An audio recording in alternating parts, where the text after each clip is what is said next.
और अच्छा, बहुत स्वागत आप लोगों का। बहुत धन्यवाद हमारे प्रेस के साथियों का।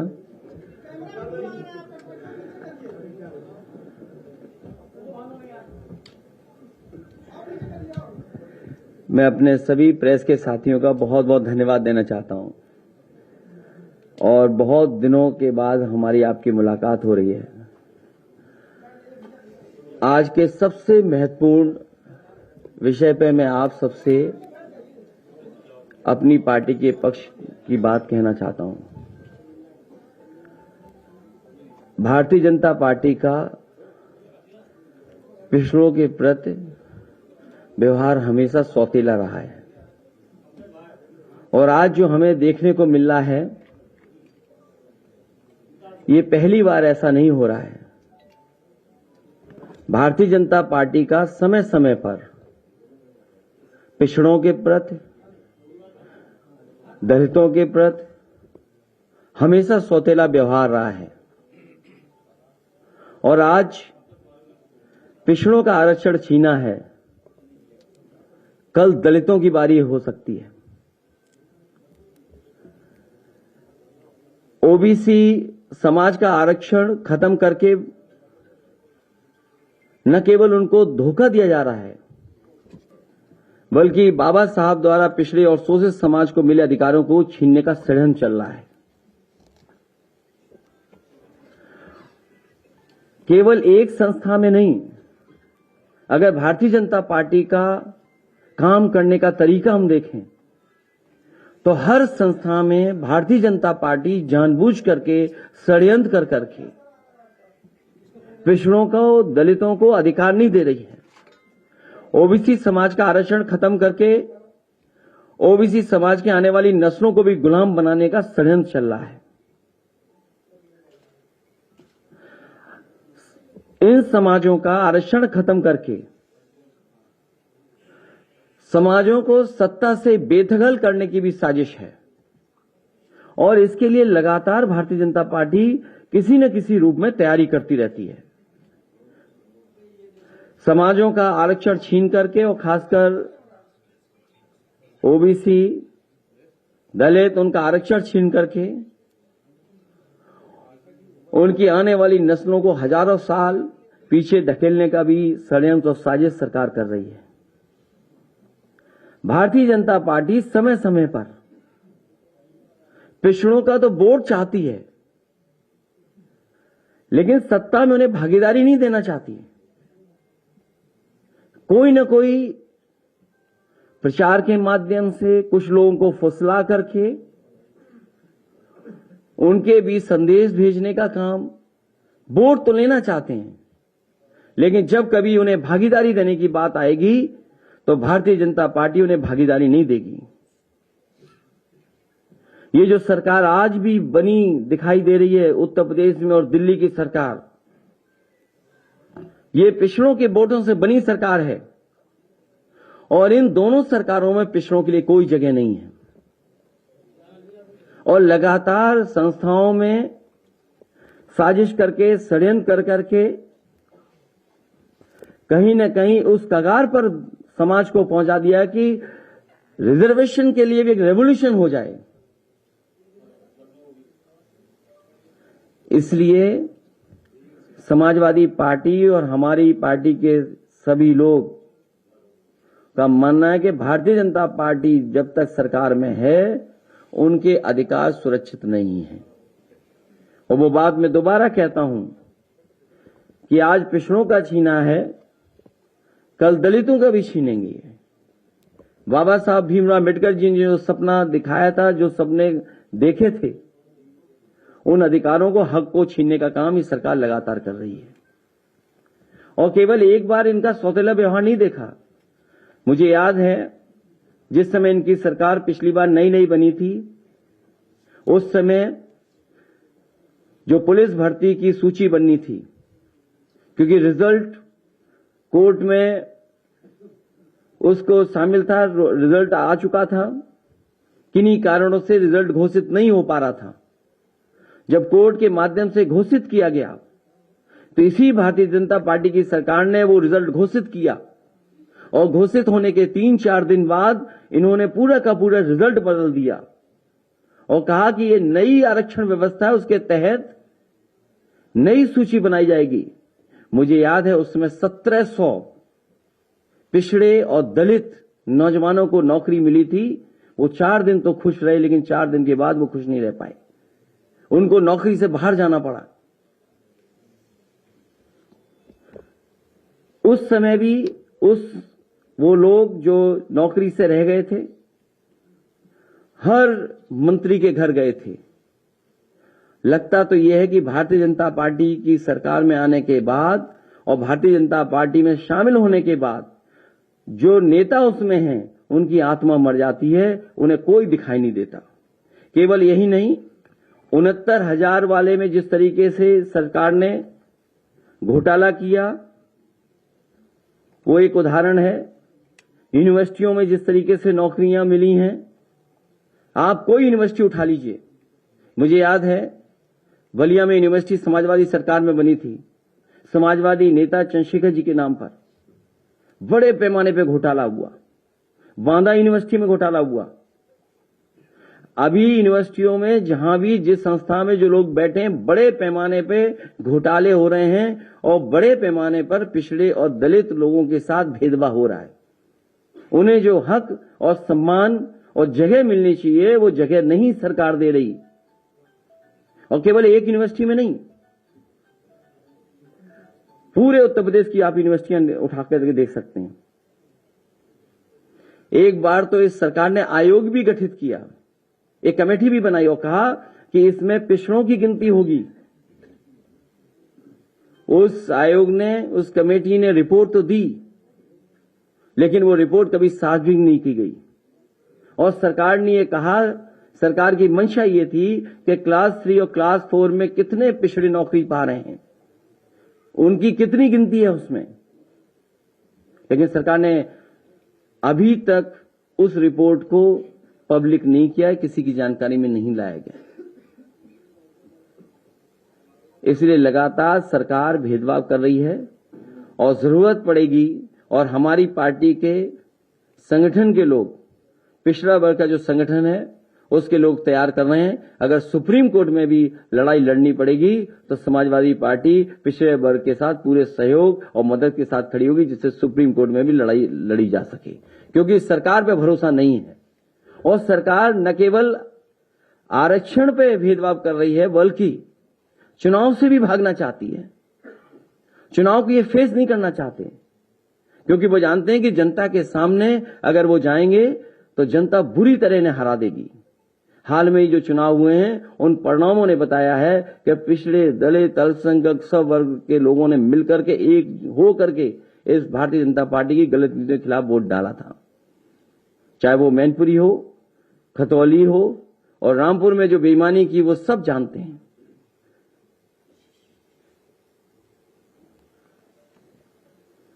इसी तरह राज्य पिछड़ा वर्ग आयोग बना था 1994 में, उसको भी पूरा का पूरा समाप्त कर दिया सरकार ने। जो पिछड़े वर्ग को कुछ मदद मिल सकती थी आयोग से, उस आयोग को पूरी तरीके से सरकार ने समाप्त कर दिया।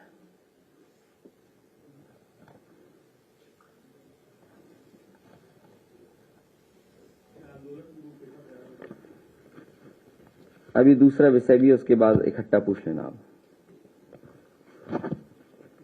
मैं चाहूंगा कि अयोध्या वाले कुछ लोग हैं जो अपनी बात को रखना चाहते हैं।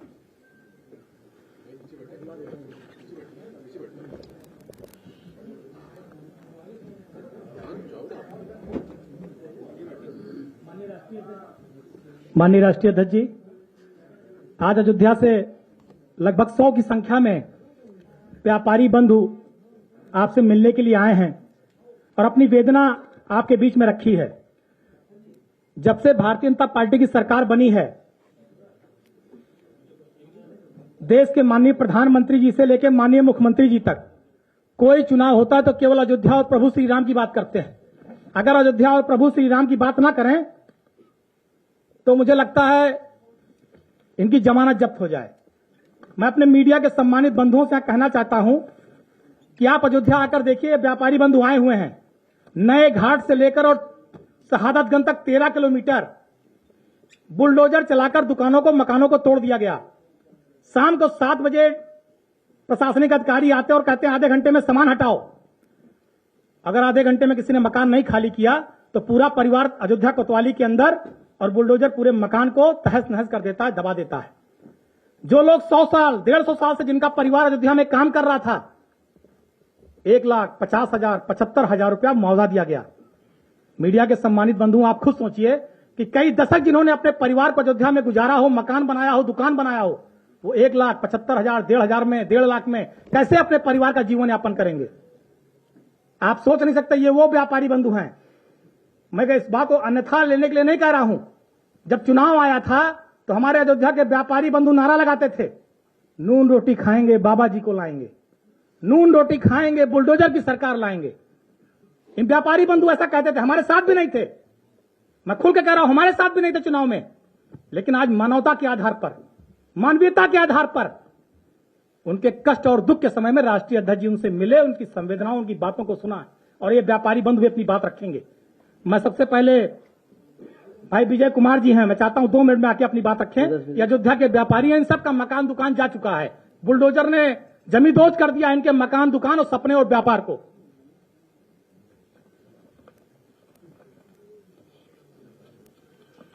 धन्यवाद। मैं अपनी बात यह कहना चाहता हूं, सबसे पहले हम व्यापारी हैं और हम लोगों को भुखमरा और बिल्कुल पूरी तरीके से हम लोगों को दुकान उजाड़ करके और बुलडोजर तोड़ दिया गया। इससे तो अच्छा सबसे बड़ी बात ये होती योगी जी और मोदी जी को, अगर उनको तोड़ना ही था, मुआवजा देना ही था, नहीं देते। उनको एक मिसाइल नए घाट से दागनी थी, योगी मोदी मिसाइल, और जाति शहादतगंज तक सबको नस्तानाबूद करती। उनको ना आदमी रहता और ना मुआवजा देने की जरूरत पड़ती। क्या जरूरत थी उनको मुआवजा देने की? मैं तो यही गुजारिश करूंगा योगी मोदी से, वो मिसाइल दाग दें, अयोध्या को पूरी ध्वस्त कर दें। न वहां आदमी रहेगा, न उनको बुलडोजर चलाना पड़ेगा। धन्यवाद। ये हमारे बीच में श्री हरेंद्र सिंह खरबंदा जी हैं। आप एसएसबी इंटर कॉलेज में केमिस्ट्री के टीचर रहे हैं, और आप सोचिए कि इंटर कॉलेज में केमिस्ट्री के टीचर और ऐसे टीचर अयोध्या फैजाबाद में रहे हैं कि सैकड़ों बच्चों को निःशुल्क पढ़ाया है, ट्यूशन की फीस नहीं ली है, किताब फ्री दिया है, और अपनी स्थिति आपके सामने बयां करेंगे। वेदना ये है कि अयोध्या वासियों के साथ और फैजाबाद के लोगों के साथ बड़ा अन्याय हो रहा है। सारा ध्वस्तीकरण हो रहा है। किसी को मुआवजा जो देना चाहिए वो ढंग का मुआवजा नहीं दिया जा रहा। विकास के नाम पर विनाश हो रहा है। बड़ी पब्लिक परस्त है। हम लोग बहुत त्रस्त हैं और अधिकारियों से निवेदन है कि उसका फिर से मूल्यांकन करें, देखें क्या हो रहा है, और आप सभी लोग उसको सचेत करें, पब्लिक को बताएं कि क्या स्थिति ऐसी रहेगी। जो जिनके घर, दुकानें, मकान सब ध्वस्तीकरण किए जा रहे हैं, वो कहाँ जाएं बेचारे? उनके खाने पीने का कोई साधन नहीं, उनके रहने का कोई साधन नहीं, आकाश के नीचे पड़े हैं तमाम लोग। तो इस तरह सरकार का निवेदन है। और यहाँ तक कि फिर जमीन के बारे में कहते हैं कि ये पर्चाशुदा जमीन है जो कि सरकार की है, उसके आप मालिक नहीं हैं। जब मालिक नहीं तो उससे रजिस्ट्री क्यों कराई जा रही है? जो मालिक ही नहीं उससे रजिस्ट्री कराने का क्या हक है? इस प्रकार से सरकार से निवेदन है कि जो हुआ रहा है, जो हो रहा है, वो सही नहीं हो रहा, उसको ढंग से किया जाए। अगर करना है, विकास करना है, तो विकास के नाम पर विकास करें, ना कि विनाश करें। और विनाश में वही दुख होता है, जैसे अभी भाई साहब ने कहा मिसाइल दाग दें। मैंने भी यही कहा था पहले कि बम डाल करके सब कुछ खत्म कर दें, किसी की वेदना रही नहीं जाए। आप अपने मन का जो चाहें वो कर लें। तो जो गुरु जी ने बात कही है, वो मेन बात यह है कि अयोध्या में जो जिन लोगों की जमीन पर्चाशुदा है, पर्चाशुदा जमीन वो जमीन है जिसको आप खरीद सकते हैं, जिसको आप रजिस्ट्री कराते हैं स्टाम्प देकर। अगर किसी ने पर्चाशुदा जमीन ली तो उसका पूरा स्टाम्प दिया, 3 लाख 4 लाख जितना स्टाम्प लगा दिया है। तो जब आपने सरकार को राजस्व दिया है, सरकार को आपने स्टाम्प देकर पर्चाशुदा जमीन ली है, तो सरकार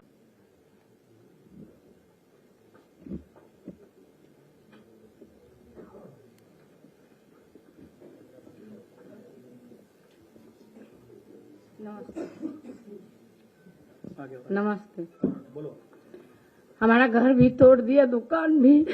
हम लोग लड़की के सियान लड़की के लेकर रोड पर घूम रहे। हम लोग का कोई मुआवजा नहीं दिए, बोले देंगे देंगे, कोई नहीं दिया हम लोग का।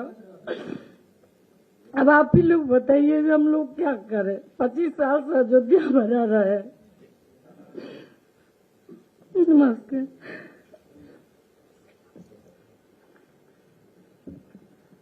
और मकान दुकान तोड़ दिया गया। उससे बड़ी विडंबना यह है कि जो योगी सरकार के अधिकारी हैं, प्रशासनिक अधिकारी, वो मुआवजे में पूरी कमीशनबाजी कर रहे हैं।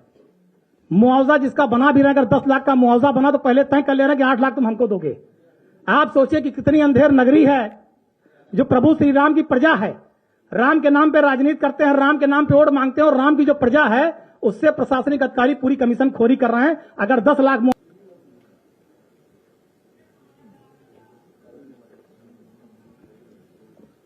सर्वप्रथम माननीय राष्ट्रीय अध्यक्ष जी और माननीय पवन जी, जो हमारे स्थानीय नेता हैं, मंत्री रह चुके हैं, और को आभार व्यक्त करना चाहता हूं कि हमें ये मंच प्रदान किया गया जिससे हम अपनी बात आप तक पहुंचा सकें। आपको आश्चर्य होगा ये सुन के कि अयोध्या में जमींदारी प्रथा अभी भी लागू है। पूरे देश में 1956-57 में खत्म हो गया था जमींदारी उन्मूलन कानून, लेकिन अभी भी लागू है। कारण क्या है? वहां पे नवाबों की जमीन थी। नवाबों की जमीन को इकट्ठा करके नजुल विभाग बनाया गया और नजुल विभाग में 3 डिमार्केशन किए गए, पर्चाशुदा, पट्टाशुदा और काश्तकारी पट्टा, और इसी में पूरी अयोध्या बसी हुई है। अब इसमें हमारी कोई गलती तो है नहीं। जब अब मुआवजे की बात हुई है, जब डिमोलिशंस की बात हो रही है, तो हमारी कोई गलती तो है नहीं। हमारी पीढ़ियां वहां रह चुकी हैं। मेरी खुद की, पूरे शहर की यही स्थिति है। और मतलब अब हमारी क्या गलती है उसमें? हमारी तो पीढ़ियां बीती हैं। हम थे, हमारे पिताजी थे, हमारे बाबा थे, उनसे पहले भी थे। और रही बात राम आंदोलन की, तो हमें कहने में कोई संकोच नहीं था कि हमने प्रभु राम के मंदिर के लिए जो भी हमसे हो पाया, क्योंकि एक बड़ा आंदोलन चला, उसमें अयोध्यावासी ही परेशान हुए। आप लोग जानते होंगे कि कोई भी जगह, जैसे आप कभी कश्मीर जाइए तो वहां पे अगर आप कोई आंदोलन गवर्नमेंट है, चाहे वो है, लेकिन पिसता वहां का आम आदमी है। ऐसे ही अयोध्या में जब राम आंदोलन के सन 2000 तक जो भी घटनाएं घटी, हम ही लोग पीछे। हमें अच्छी तरीके से याद है कि वहां पे पर्यटन ही मुख्य व्यवसाय है। मुख्य व्यवसाय वहां का पर्यटन ही है। वहां पर जब पर्यटक ही नहीं आएगा तो हम करेंगे क्या? इसी तरीके से हमने अपनी जो है आजीविका चलाई। लेकिन इस आशय में जब राम मंदिर बनने का ये आदेश आया, हम बड़े प्रसन्न थे कि सब कुछ हो गया, सब ठीक है, अच्छा है, अच्छे दिन आए। तब आज हमें ये कहा जा रहा है कि आप तो कुछ है ही नहीं है, आपके कोई राइट्स नहीं है इस जमीन पे, आप यहां से जाइए। और यही हमारी व्यथा है। और अब इसके आगे हम क्या कहें? शक्ति जायसवाल जी।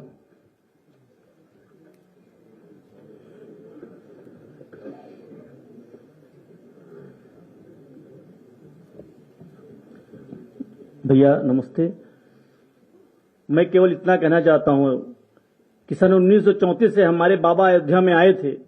उन्होंने अपना व्यापार किया, अपना मकान बनाया, और इस गवर्नमेंट ने 3 महीना पहले मकान दुकान पूरा ध्वस्तीकरण कर दिया है। हमारे बच्चे कैसे रह रहे हैं, हम लोग कैसे रह रहे हैं, इस गवर्नमेंट को हम लोगों की कोई चिंता ही नहीं है। कम से कम 500 व्यापारी अयोध्या में उजड़ चुके हैं, जो रोड पे बेचारे टेंट लगा के रह रहे हैं। उनके लिए लंगर लगा हुआ है, उनके लिए टेंट में रहने के लिए उनकी व्यवस्था सरकार मतलब खुद किए हैं बेचारे। वो बहुत ही बुरी दशा है। हम आपके माध्यम से सरकार तक बात पहुंचाना चाहते हैं कि कम से कम एक उचित मुआवजा, और एक जो सरकार ने 22 के चुनाव के पहले सरकार ने वायदा किया था कि हम विस्थापित करने से पहले लोगों को स्थापित करेंगे, उसके बाद ही डिमोलाइजेशन करेंगे। लेकिन ये सरकार पूरी तरह से गुंडई पे उतारू है। अयोध्या वासियों के छाती पे इसमें बुलडोजर चल रहा है। रात के 8 बजे के अंधेरे में मेरा मकान 3 महीने पहले गिरा दिया गया। हम लोग रोते बिलखिलाते रह गए, कहीं कोई सुनवाई नहीं हुई। इसीलिए हम लोग आज अपनी वेदना लेकर अध्यक्ष जी के पास आए हैं। कम से कम आपके माध्यम से ये सरकार को बताया जाए कि वहां के अयोध्या वासी बहुत तरह पीड़ित हैं, बहुत परेशान हैं, बहुत ही दर्द है सीने में। हमारी दुकान चली गई, हमारे बच्चे की फीस कैसे जमा होगी, हमारे माँ बाप की दवाई कैसे आएगी। बहुत सी बातें हैं, बहुत कुछ कहना चाहते हैं, लेकिन समय कम है। बस इतना कहना चाहेंगे कि हमारी आप लोग मदद करिए किसी तरह। हम लोग को जो हक है वहां अयोध्या में मिलना चाहिए। आपके माध्यम से माननीय राष्ट्रीय अध्यक्ष जी हम लोगों की बात आगे तक पहुंचाएं, और आप मीडिया बंधुओं से हाथ जोड़ के निवेदन है कि आप लोग हम लोगों की बातों को सरकार के कान तक पहुंचाइए। कि उनके उप मुख्यमंत्री ने ये वहां पर वायदा किया था चुनाव को पहले, दिनेश शर्मा जी ने जाके व्यापारियों के साथ बैठक की थी और कहा था कि आप लोगों को उचित मुआवजा दिया जाएगा, दुकान के बदले दुकान दिया जाएगा, मकान जाएगा मकान दिया जाएगा, लेकिन कहीं कुछ कोई नहीं दे रहा है। केवल भीख के तौर पे 1 लाख रुपए दे रहे हैं कि आप किसी तरह अपना 1-2 महीना काट लीजिए, और दुकान और मकान पूरी तरह ध्वस्त कर दे रहे हैं। बस मुझे इतना कहना। बस 2 लोग बचे हैं, एक अनु गुप्ता जी। राष्ट्रीय अध्यक्ष महोदय जी नमस्कार, प्रणाम। सभी सभा के अध्यक्ष लोग प्रणाम। सर, हमको परेशानी इस बात की है कि अयोध्या में रात में 9:30 बजे बत्ती काट करके हमारी दुकान बुलडोजर से गिरा दी गई, जिसमें हमारा बहुत बड़ा नुकसान हुआ और कोई सुनवाई हमारी नहीं की गई। आज तक 1 पैसे का हमको मुआवजा तक भी नहीं मिला किसी प्रकार का। काफी परेशानी हो रही है साहब, और कोई सुनने वाला अधिकारी अफसर भी नहीं है। न डीएम आ रहे हैं, न मुख्यमंत्री सुन रहे हैं हमारी बात को, न पीडब्ल्यूडी भी बात सुन रहा है, कोई नहीं सुनने के लिए तैयार है, और हमको परेशान किया जा रहा है साहब। हमारी दुकान तोड़ दिया गया, काफी परेशानी इसके लिए समझ।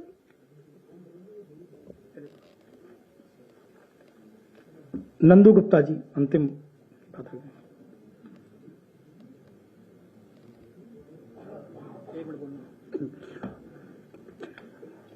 सम्मानित राष्ट्रीय अध्यक्ष जी, पत्रकार बंधु, अयोध्या में असंगठित, अनियोजित, अन्यायपूर्ण योजना से हर अयोध्यावासी त्रस्त है।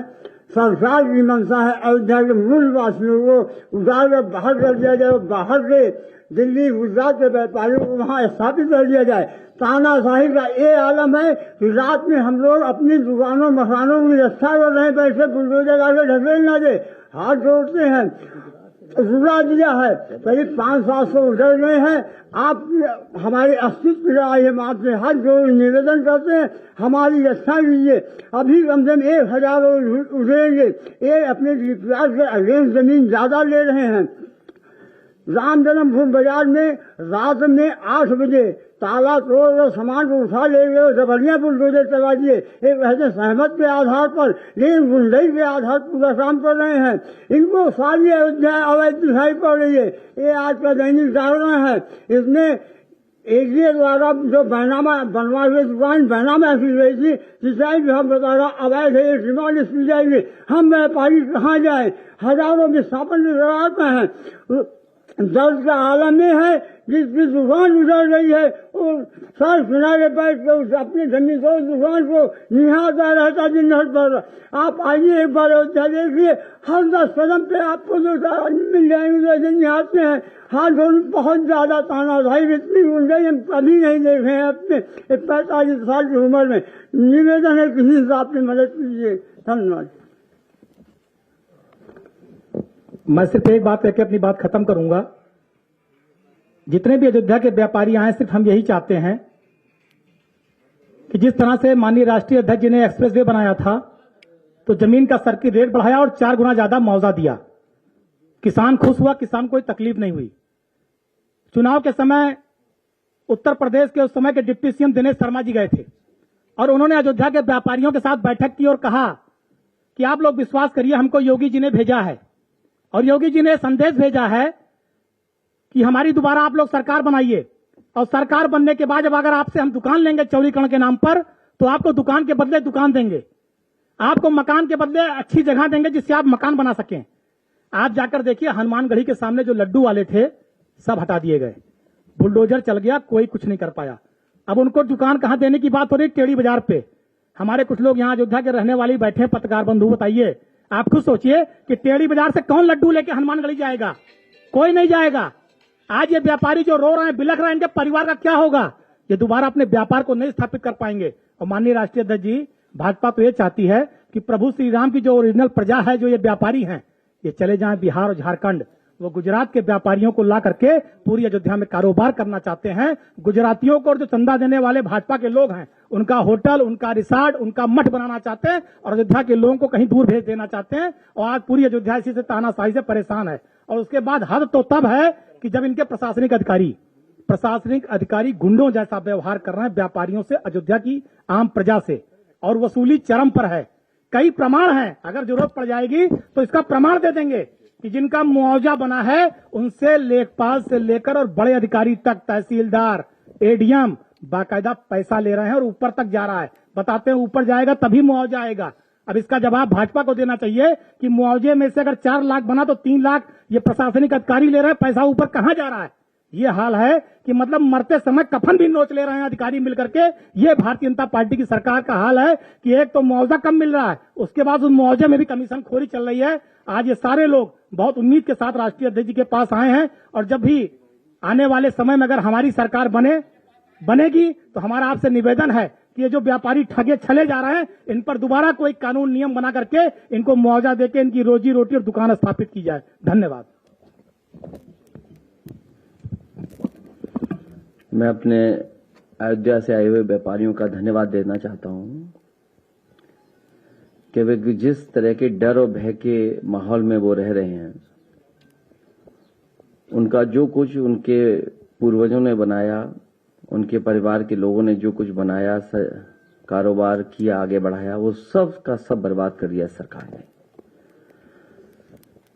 मुझे समय समय पर व्यापारी पिछली बार भी बुलाते थे, कहते थे कि आप अयोध्या आकर के अपनी आंखों से देख लें, वो जगह देखिए जो पहले आपने कभी देखी होगी और आज क्या हाल कर दिया है। मैं सरकार से कहूंगा कि जो उचित मुआवजा, हालांकि उचित मुआवजा भी कोई शब्द नहीं है, मैं सरकार से कहूंगा कि इन व्यापारियों का जो नुकसान हुआ है, भगवान श्री राम जी की जगह है, इन्हें ज्यादा से ज्यादा मुआवजा देकर के इनकी मदद की जाए और जिस स्थान पे वो रहते थे उस स्थान की कीमत कोई नहीं हो सकती है। इसलिए व्यापारी जहां जाना चाहें, अगर आप नहीं उनको हटा रहे वहां से, या आसपास जो भी सरकारी जगह हो वहां पर इनके लिए जगह उपलब्ध करा करके, जब ये मंदिर के पास इतना रह रहे थे तो उस जगह की कोई कीमत नहीं हो सकती है। इसलिए सरकार इनकी बात सुने, सरकार इनकी मदद करे। सरकार के हाथ में है, जितना चाहे वो मदद कर सकते हैं।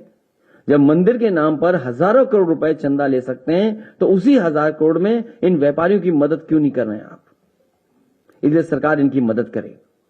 और जहां अगर अयोध्या का, क्योंकि हमारे साथी कई बार बोले कि आप देखें खुद आकर के, मैं पवन पांडे जी और पार्टी के लोगों से कहूंगा कि 27 जनवरी को जरूर मुझे दिखाना कि क्या नुकसान हुआ है व्यापारियों का। मैं 27 जनवरी आपके साथ चलूंगा। जहां तक आरक्षण का सवाल है और जिस पर सरकार समय समय पर गुमराह कर रही है और इस कगार पे खड़ा कर दिया है कि पिछड़े और दलित मिलकर के एक आरक्षण का या रिजर्वेशन का रेवोल्यूशन तैयार करें, आंदोलन तैयार करें। मैं सरकार से कहूंगा कि सदन बुला करके उन्हें बहस करनी चाहिए। जब उनकी नीयत साफ है तो सदन बुलाएं और सदन में अपनी जो पक्ष है वो पूरा का पूरा साफ रखें। और जो हम लोगों ने देखा है इधर पिछले कई वर्षों से, चाहे वो 69,000 शिक्षक भर्ती हो, पिछड़े और दलितों के हक मारा गया हो, उत्तर प्रदेश लोक सेवा आयोग के ओर से खंड शिक्षा अधिकारी जिसमें कई पदों पर पिछड़ों के साथ भेदभाव हुआ हो, उत्तर प्रदेश के सभी विश्वविद्यालय जिसमें पिछड़े और दलितों की नियुक्ति में न जाने कितने बड़े पैमाने पर अनदेखी और घोटाला हुआ है, और जो टेक्निकल यूनिवर्सिटी है जिसकी लगातार जांच चल रही है, एसटीएफ जांच कर रही है, उसमें इतने बड़े पैमाने पर घोटाला है जिसकी हम और आप लोग कल्पना नहीं कर सकते। नियुक्तियों की हो, अपॉइंटमेंट्स की हो, और सरकार ने जहां भी अपॉइंटमेंट किया है वहां पिछड़े और दलित को कोई हक और सम्मान नहीं दिया है। निजीकरण लगातार चल रहा है, और जब निजीकरण होगा तो आखिरकार होगा क्या अंतर्गत। किसका हक मारा जाएगा? इसलिए हमारी आपके माध्यम से सरकार से है कि सरकार तुरंत सदन बुलाए, कम से कम अपना पक्ष रखे और हमें अभी अपना पक्ष रखने का मौका दे। और जहां जनगणना का सवाल है, समाजवादी पार्टी की हमेशा मांग रही है कि जाति जनगणना हो, जाति जनगणना कराई जाए। बिना जाति जनगणना कराए किसी को हक और सम्मान नहीं मिल पाएगा।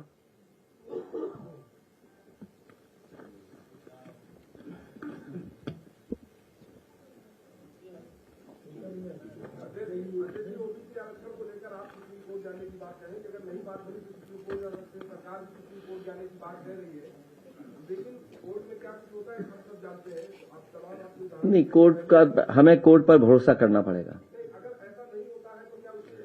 हमें कोर्ट पर भरोसा करना पड़ेगा।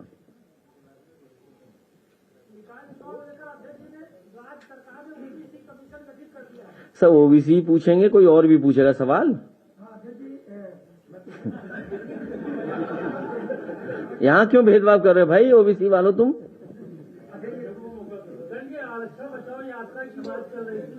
ये यात्रा नहीं है, ये इस कगार पे खड़ा कर दे रहे हैं कि पिछड़े और दलित मिलकर के रिजर्वेशन रेवोल्यूशन की तरफ मुड़ जाएं। कहां भेदभाव नहीं है? हर जगह भेदभाव है। और जो व्यापारी बता रहे हैं, अभी अयोध्या के लोग बता रही है, मुझे तो ये लगता है कि कारोबार और उद्योग में गुजरात के लोगों के लिए आरक्षण कर दिया गया है।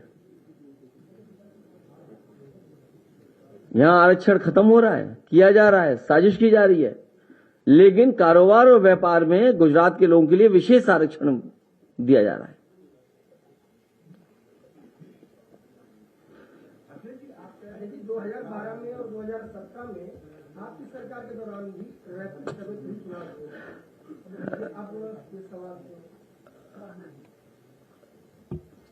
अब सरकार तो हमारी है नहीं,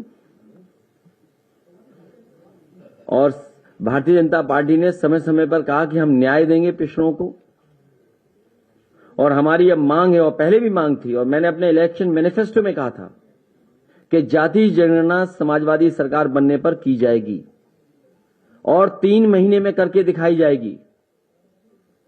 तो आज सरकार पीछे क्यों हट रही है? चुनाव से भागना चाहती है सरकार, क्या पिछड़ों का हक मारना चाहती है? और आज पिछड़ों का मारा गया है तो कल दलितों का भी हक मारेगी सरकार। और जितने भी सरकार के फैसले हैं, उन फैसलों से ये नजर आता है कि पिछड़े और दलितों की अनदेखी हो रही, बड़े पैमाने पे उनके साथ भेदभाव हो रहा है। आप बताइए, जितने भी अपॉइंटमेंट हुए हैं, जो एक वाइस चांसलर के खिलाफ कितनी जांचें हो रही, क्या हुआ, कहां चल रहा है बुलडोजर? क्या बुलडोजर चलेगा उनकी संपत्ति पर? जो संपत्ति उन्होंने कमाई, क्या उस पर बुलडोजर चलेगा? और जो अपॉइंटमेंट्स किए गए, आप देखिए उसमें पिछड़े और दलितों का क्या अपॉइंटमेंट है उसमें। अगर कोई अपॉइंटमेंट हुआ हो, टेक्निकल यूनिवर्सिटी की बात कर रहा हूं मैं, और जो स्टेट यूनिवर्सिटीज में जो लोग बैठे हैं, क्या वो भेदभाव नहीं कर रहे हैं? और इसीलिए भेजा गया है कि वो भेदभाव करें, चाहे वो झांसी की यूनिवर्सिटी हो, चाहे वो कानपुर की हो, चाहे इलाहाबाद की हो, चाहे लखनऊ की हो, चाहे फैजाबाद की हो, चाहे बांदा की हो, चाहे आपकी बलिया की हो, चाहे सैफई की मेडिकल यूनिवर्सिटी हो, क्या भेदभाव नहीं हो रहा? और चाहे अपॉइंटमेंट्स हो रहे हो, उसमें भेदभाव नहीं है क्या? जब पिछड़ों का वोट चाहिए तो पिछड़ों के लिए न जाने क्या क्या सपने दिखाएंगे। आज जब वोट दे दिया पिछड़ों ने, तो पिछड़ों को कोई हक और सम्मान नहीं मिलेगा।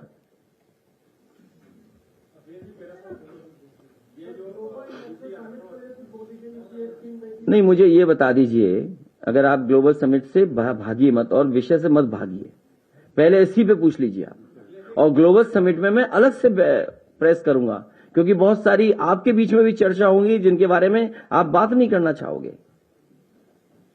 ग्लोबल समिट पे अलग पे बात होगी, लेकिन अभी तो इसी पे सवाल है। मेरा सवाल यह था कि ये ट्रिपल टेस्ट पूरा न करने के नाते हाईकोर्ट, देखिए टेक्निकल क्या हो रहा है ट्रिपल टेस्ट। हाँ, मैं ये कह रहा हूँ कि ट्रिपल टेस्ट पूरा न होने के कारण जो है बिना आरक्षण के चुनाव के हाईकोर्ट ने आदेश दे दिया। कई राज्यों में भी इस तरह के मुद्दे आए हैं जहां पे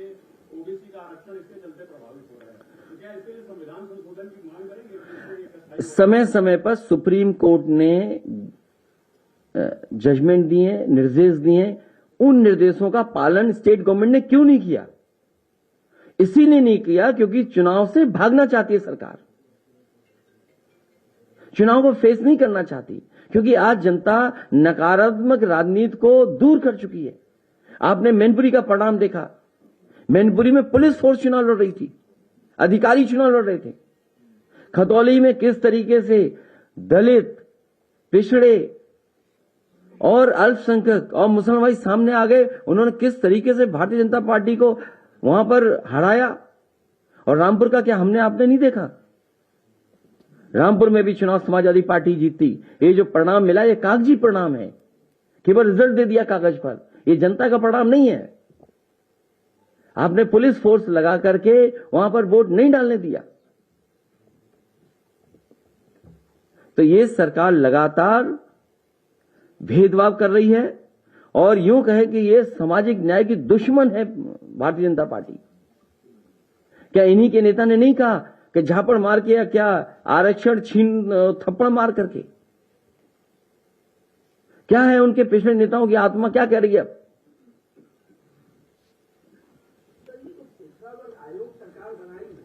उसको तो खत्म कर दिया पिछड़ा आयोग सरकार ने, कहां बनाया ना, कहां सुन रहे पिछड़े आयोग की।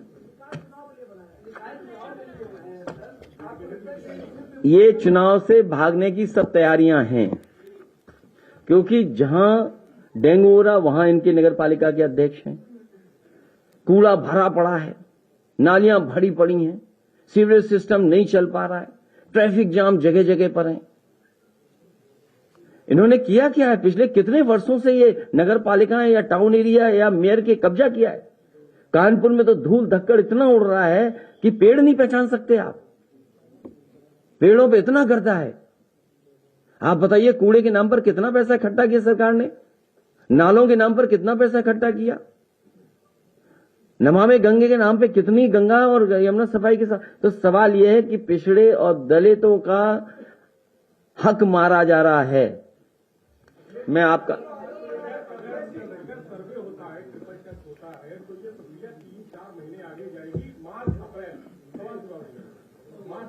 ये सरकार बताए, इसलिए मैं कह रहा हूं ना कि सरकार सदन बुला ले। जो बात आपके माध्यम से हमसे पूछवा रही है सरकार सदन बुलाए। मैं आपसे पत्रकार साथी, सवाल ये नहीं, मैं केवल मैं ये कहना चाहता हूं कि ये सदन सरकार क्यों नहीं बुला लेती है? 3 दिन बुलाया, 2 दिन रहे सदन में, 6 घंटा चलाया, छोड़ के चले गए। और ये जो अन्याय हो रहा है, अधिकारी हत्याएं करा रहे हैं, ये याद रखना आप। कन्नौज में अगर जो हत्या हुई है उसके जिम्मेदार वहां के अधिकारी हैं, वहां की विधायक है। ये विषय आज का नहीं है, लेकिन मैं आज से कहना चाहता हूं सरकार हत्याएं करा रही है।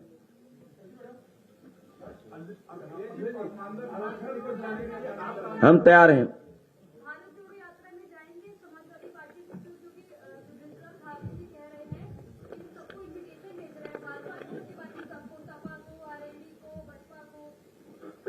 आपके मोबाइल पर अगर इन्विटेशन हो तो मुझे अभी तुरंत दी जाए। भावना से, हमारी भावना उनके यात्रा से है, हमें कोई इन्विटेशन नहीं मिला। हमारी पार्टी का सिद्धांत अलग है। भारतीय जनता पार्टी और कांग्रेस दोनों एक हैं।